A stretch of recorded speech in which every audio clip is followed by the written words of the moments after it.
weekend and beyond. We're in the upper 50s today, mid 60s tomorrow, upper 60s on Sunday. Monday, not too bad at all. And then we get to the middle of next week, the temperature drops to 53. That's a high temperature. That's lower than the low tomorrow morning. And we're in the mid 50s next Thursday. By the way, the average high once again is 58 this time of the year. Welcome back to Flashpoint. Charlotte City leaders recently signing off on stepping up fines for folks parked illegally. Right now, fines used to start at just about $25, but a nonprofit is applauding the decision to increase the fine to $100. We spoke to Sustain Charlotte just before that final decision was made. Joining us now is Meg Fensel. She's the Director of Engagement and Impact for Sustain Charlotte. Meg, welcome back to Flashpoint. Thank you. All right, so explain what's behind the push for higher fines. I mean, devil's advocate here, you know, inflation is still something that folks are grappling with. Why do we need higher parking fines? Well, the fines for parking in bike lanes, streetcar right-of-way, blocking sidewalks, and loading zones is currently $25. So it's not much of a disincentive to drivers. And the reason that we're so concerned about this is infrastructure that we've all paid for as taxpayers. So we not only pay for the roads, we pay for all those other forms of transportation. And if we want people to actually use them, it's important that they be unimpeded and open for people to use. Yeah, and what's behind the idea of $100? I mean, is that sort of arbitrary, or is there some sort of other cities, other places that have shown that has actually really made a difference?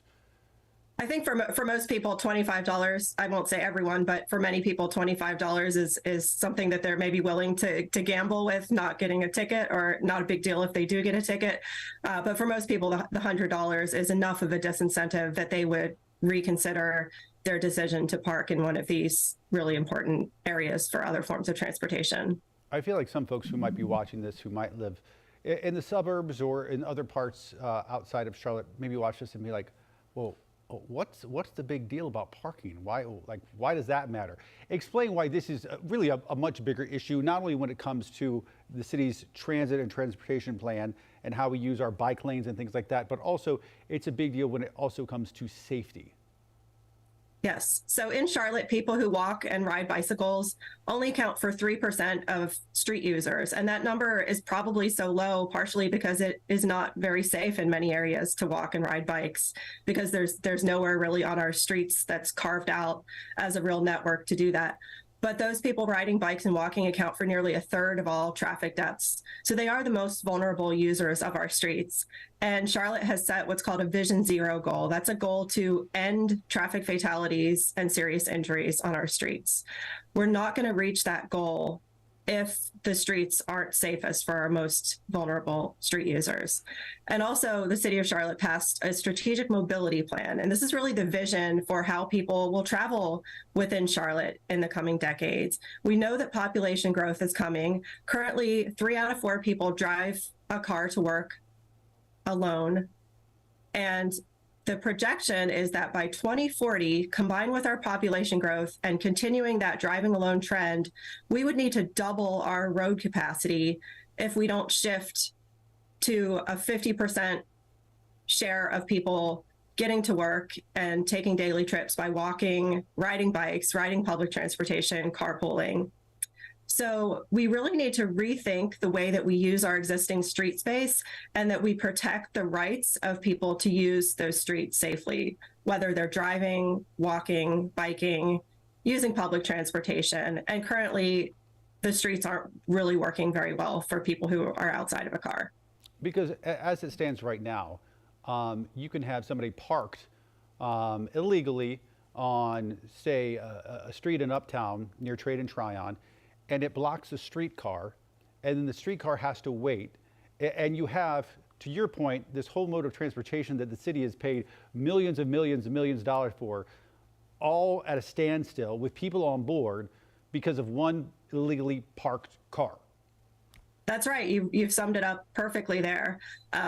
We all make these investments as taxpayers. It's important that we invest in public transit, because obviously we can't continue the pattern of almost everyone just driving alone. But we need to protect that investment. It's a fiscally responsible thing to do. It's the right thing to do.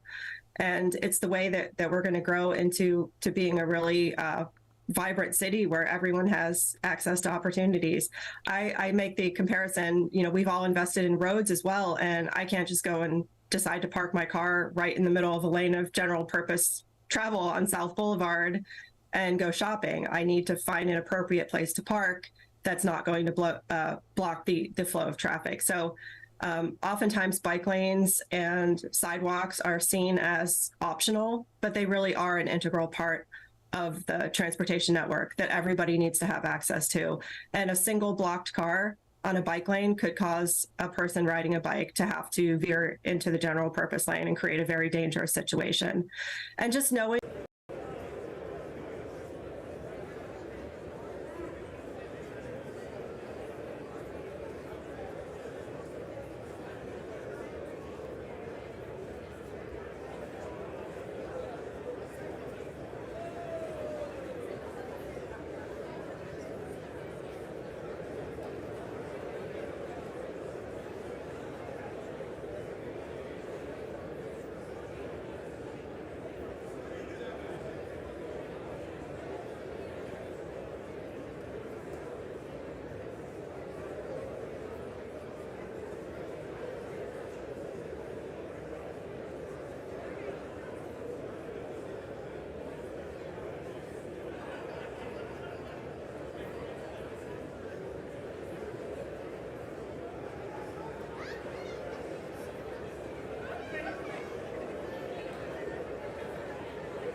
All members voted.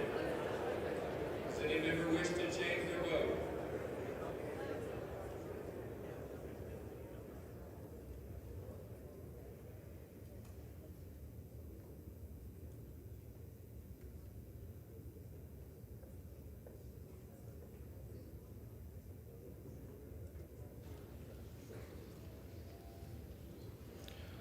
On this vote, the yeas are 311, the nays are 114, with 2 recorded as present. 2/3 voting in the affirmative, the resolution is adopted, and a motion to reconsider is laid upon the table. The clerk will notify the governor of the state of New York of the action of the House. Under Clause 5D of Rule 20, the chair announces to the House that in light of the expulsion of the gentleman from New York, Mr. Santos, the whole number of the House is now 434.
For what purpose does the gentleman from Chris of New Jersey seek the floor? Mr. Speaker, I ask unanimous consent that when the House adjourns today, it adjourn to meet on Monday next, when it shall convene at noon for morning hour debate and 2 p.m. for legislative business. Without objection.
The House will be in order. For what purpose does the gentleman from Stanton of Arizona seek the floor? Mr. Speaker, I ask to address the House out of order. The House will be in order.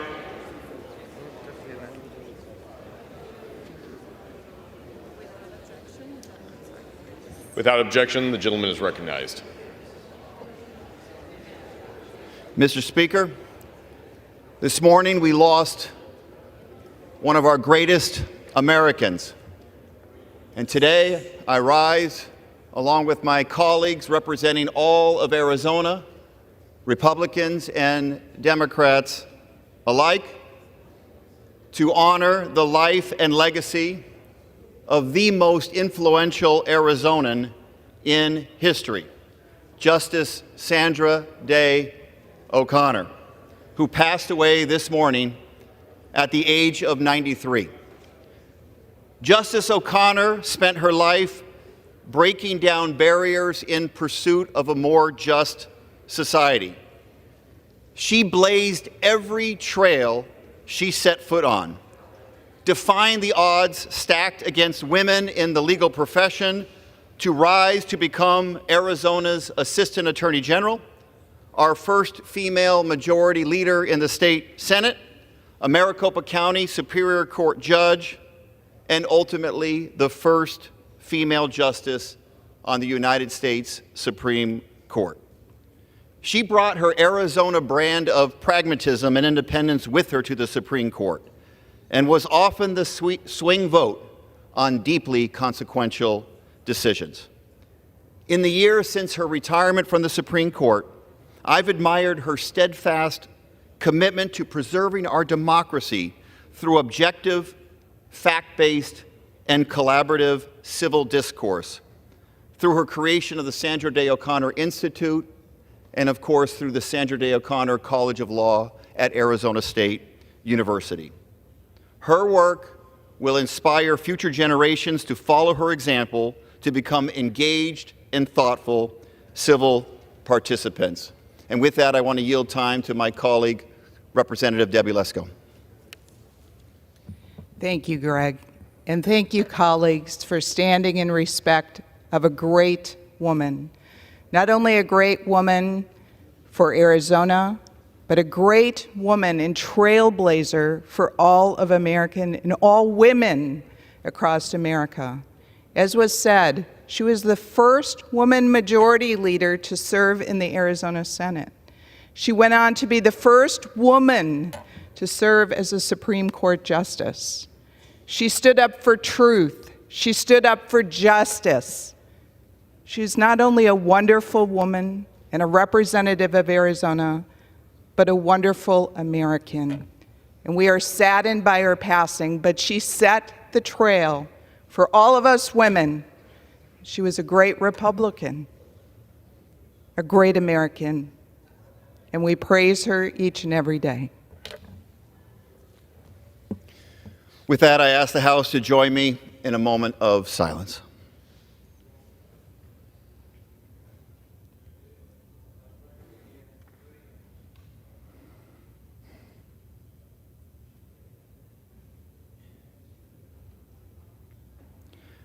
Mr. Speaker, I yield back.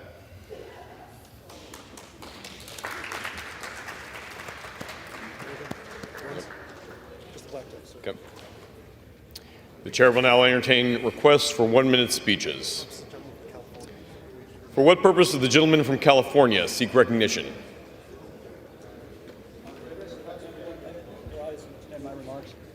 You are in order. Without objection, the gentleman is recognized for 1 minute. Mr. Speaker, I rise to wish a happy 100th birthday to Ruth Sellers of Mariposa, although the general consensus around town is she's really in her mid-50s. But skeptical or not, the town's going to celebrate with her tomorrow, and from our nation's capital, I want to join them to express our love and respect. An Army brat, she spent her youth in pre-war China and the Philippines. In the war, when she wasn't Rosie the Riveter at the Newport shipyard, she was a USO volunteer where she met her husband, Earl. After a successful career at IBM, she retired to Mariposa in 1986 and has since been a terrifyingly inexhaustible force of nature in so many community endeavors it would take an hour to catalog. She'll be celebrating many more birthdays in the years ahead, and Mariposa will be better for it. So happy birthday, Ruth.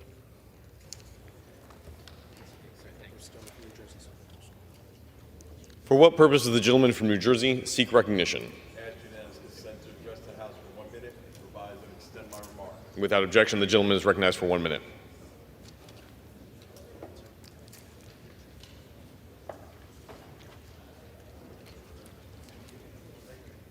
Thank you.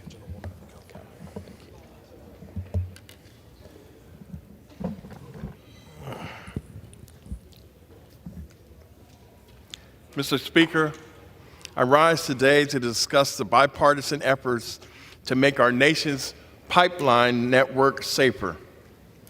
Recently, the House Committee on Transportation and Infrastructure introduced the Promoting Innovation in Pipeline Efficiency and Safety, or PIPES Act of 2023. This bill will help secure $2.6 million miles of pipelines that carry natural gas and petroleum to communities nationwide.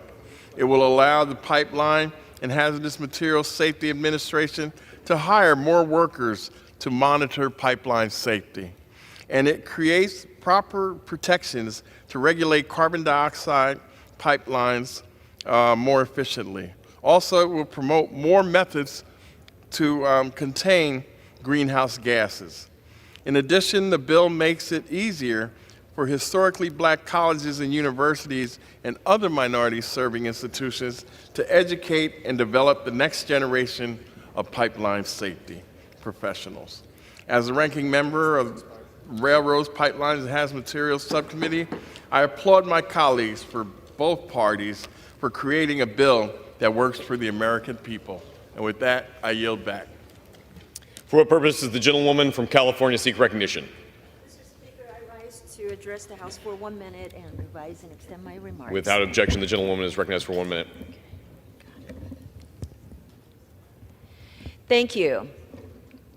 Under current law, American seniors who defer enrollment in Medicare may find themselves hit with higher fees due to late enrollment charges. Permanently raising seniors' healthcare premium for delaying Medicare enrollment only hurts seniors who are already struggling on fixed income. That is why I helped introduce the Medicare Economic Security Solutions Act. This is a bipartisan bill to cap these fees and address red tape for seniors enrolling in Medicare.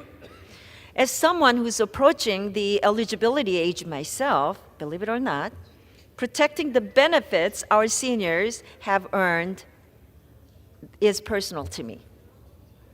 I'm proud to help lead this bipartisan and common sense bill that would lower costs for my constituents. I urge my colleagues to join me on this bill, and I yield back. For what purpose does the gentleman from Florida seek recognition? Mr. Speaker, I ask unanimous consent to address the House for 1 minute to revise and extend my remarks. Without objection, the gentleman is recognized for 1 minute.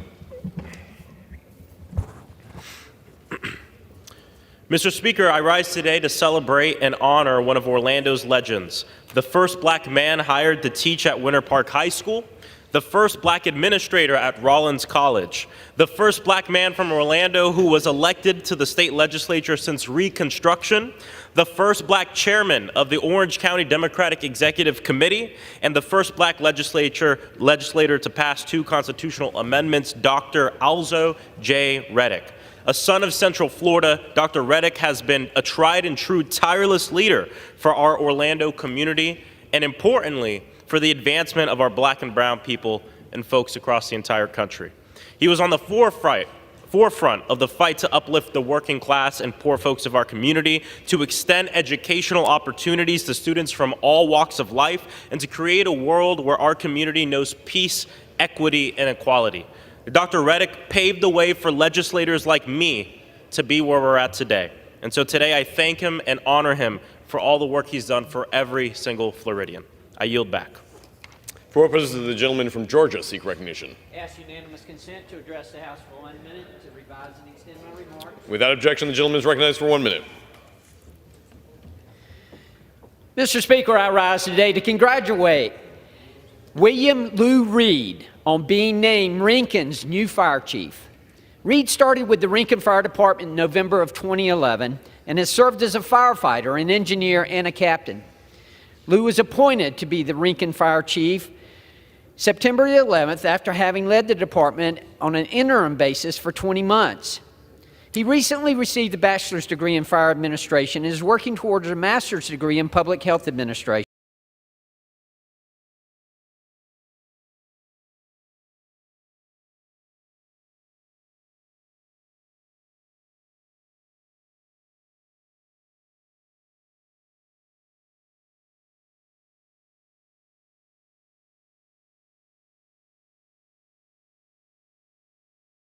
I don't believe that you're going to see the Ethics Committee is going to be this watchdog that's going to come in and be seeking to remove members of Congress.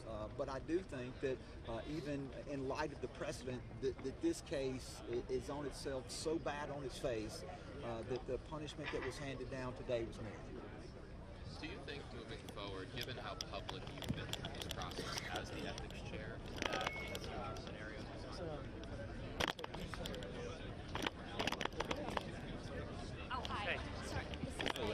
yeah, were you guys at the whole time? Yeah. Oh, okay. Sorry. Oh, no, I think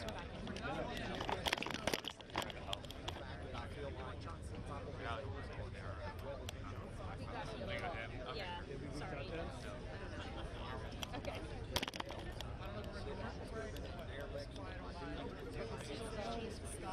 Also, I realized now that I should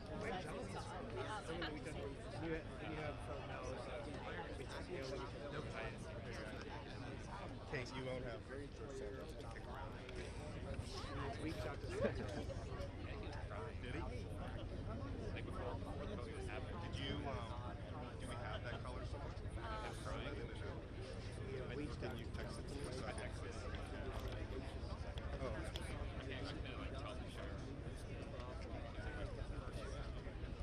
The report references donors who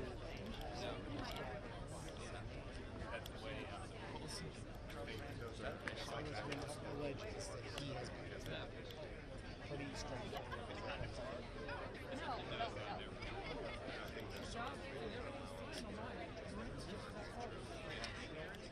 No, I don't hear you. Well, with the stream and stuff, because a lot of times if you're commercial. I want to use this. I just got it. Yeah, but if we don't get this, can you call February? It might not be. I don't know. You guys, are you going to come back to Manu at all? I know we got this thing on it. Everyone's doing it. Who do you think it is? Chris, I don't know. Then I'll just assume it.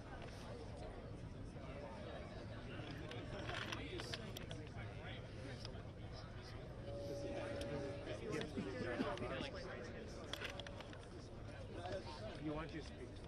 Why don't we do? I would. Yeah. Were you okay during the Santos chase? Oh yeah. Okay. Yeah, I think I got some good stuff. Okay. It's hard to see in this viewpoint because I was up high. I think I have That was like the most chaotic it's been. I'll show you the honors. Who else did we get? Anybody was got out to the vote? I thought those were good. Jimenez was actually pretty good too. I didn't get the honor. Maybe get Jimenez. New Yorkers. But they didn't come down here. Yeah. We'll come down here. We'll wait till after that. Yeah. Okay. Do you know where Ryan is? Oh, he's over there. Yeah.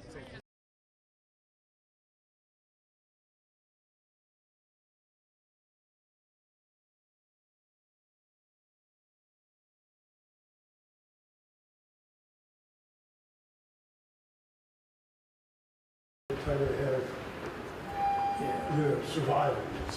Yeah. Well, she came through it, you know, and she did kids news on PBS for Say,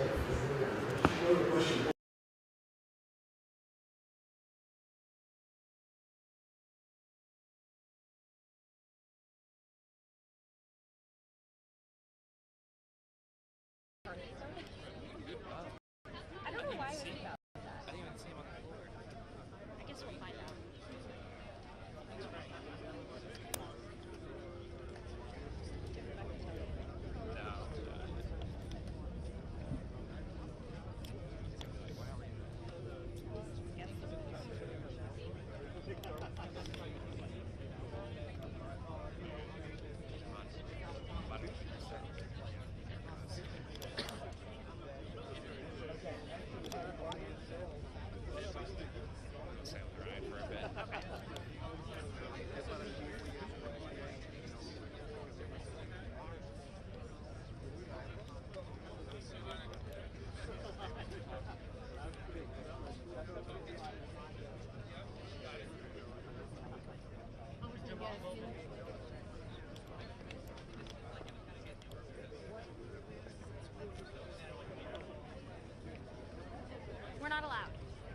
We're not allowed.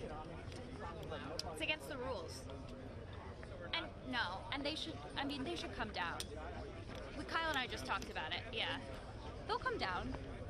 That gaggle right there? Yeah. Oh, I don't think that we should not cover that because we're not allowed to be there. Because if everybody's doing it, we should break the rules. Not a CNN isn't. I don't know. We'll stop it. Yeah, we'll stop them. All right. They'll talk again. Okay. We have our ways of making it happen. Okay. Just want to make sure this is. Just Lawler is. Yeah. He talks this. Like those aren't our normal camera people. Like they're not the normal. Yeah. They're new. I mean, like that's, you know, that excuse only works. It doesn't work. You know what I mean? Like if there was somebody that was like that we actually needed. I'm just saying. Oh yeah. No, I just don't think it's.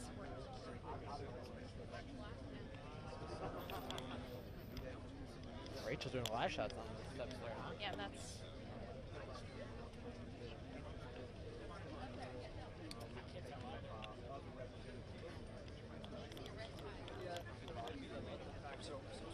Yeah, Seabass is down here. We're down here. CNN is down here. Yeah. We'll go.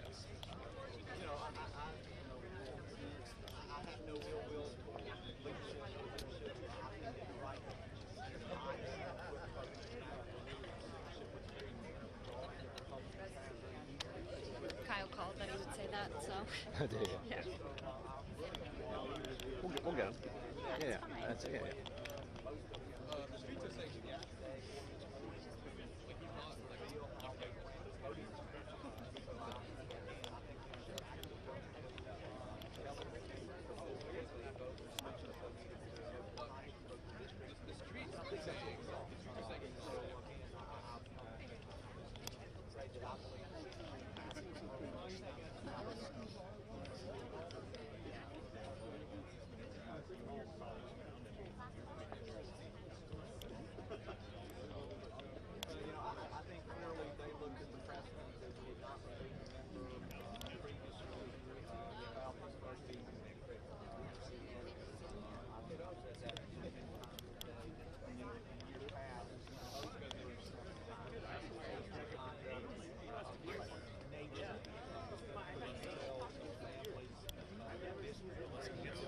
Hey, it's Joe.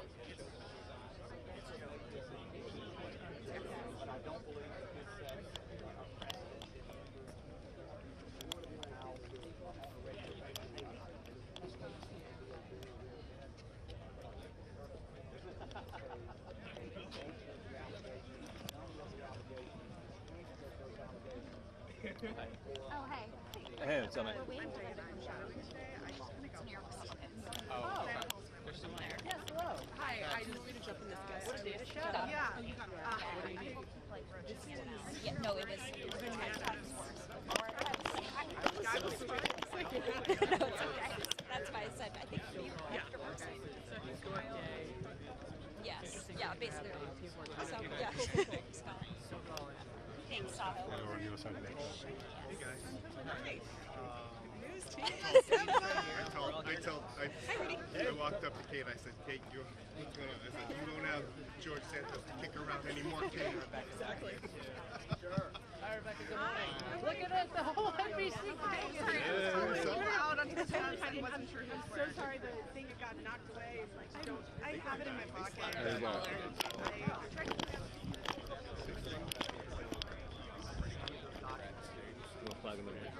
Congressman, could you stop?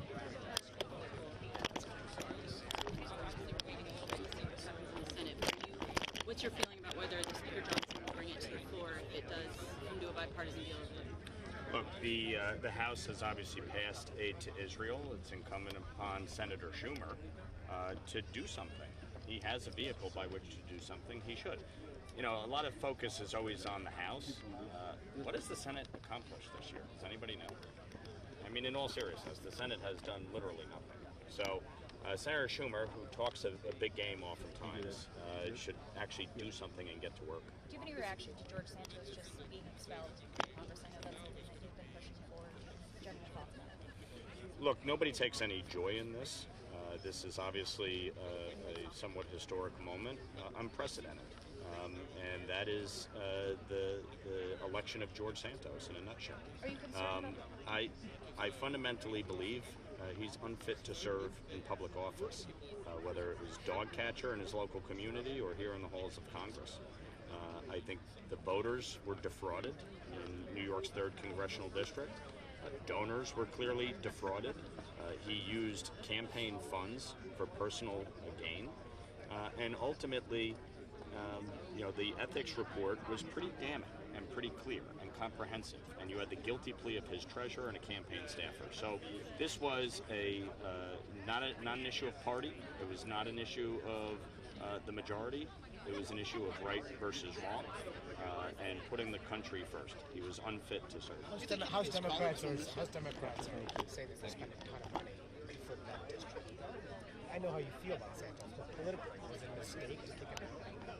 So all of you guys, I mean, you all make me laugh. You all want the guy gone. You all want the guy gone for all year. All year. Are you going to expel George Santos?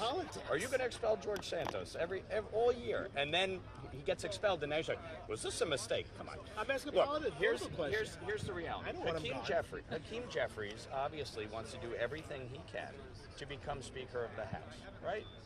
He is going so far as to try and re-gerrymander New York's congressional districts, bringing a lawsuit last year that is now before the Court of Appeals. The Democrats went so far as to stack the Court of Appeals and kick out the chief judge. All right, so obviously they're going to do everything they can to flip the 3rd Congressional District. Democrats ran the local elections this year on one issue, George Santos. And underneath the 3rd Congressional District, guess what? Republicans won. Why? Because voters recognize in New York that Democratic policies are a disaster on crime, on the border, on spending, on taxes. They've been an abject failure. Chuck Schumer does absolutely nothing to defend or protect New York. He's the Senate Majority Leader. All right, so they want to play politics. That's fine. Go play politics. The voters understand that in this instance, George Santos was unfit to serve, and it was Republicans who brought the expulsion resolution to the floor. It was Republicans that removed him from Congress. The chairman of the Ethics Committee produced a damning report, and we did what was right. So I'm not concerned about the politics of this. I have great confidence in the Nassau County Republican Committee to choose a great candidate to represent the 3rd Congressional District, and that we will go duke it out and win. Does that take away that argument? Look, the impeachment inquiries are not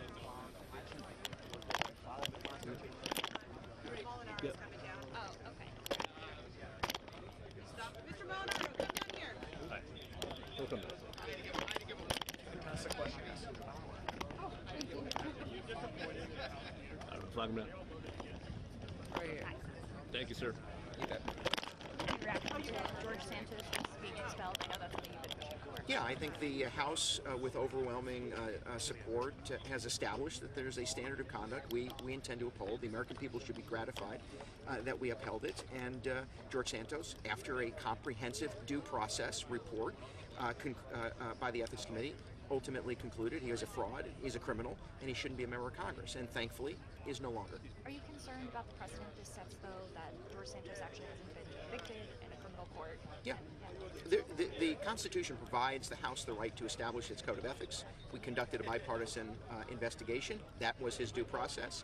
He basically has admitted to the criminal accusations, and I'm happy with the precedent we are setting, which is a standard of conduct that we think members must at least uphold, and that he was given a due process to be considered within. Were you surprised to see that Republican leadership didn't vote to expel him? Every member came to the conclusion based on their own beliefs, conscience, and district. I wasn't surprised. I'm not judgmental. At the end of the day, with overwhelming votes, we affirmed that code of ethics and expelled George Santos, and provide, by the way, the voters of that district the opportunity to select for themselves an honest, conservative voice, which they thought they had, and they had gotten neither. Thank you, Congressman. Thanks, you bet.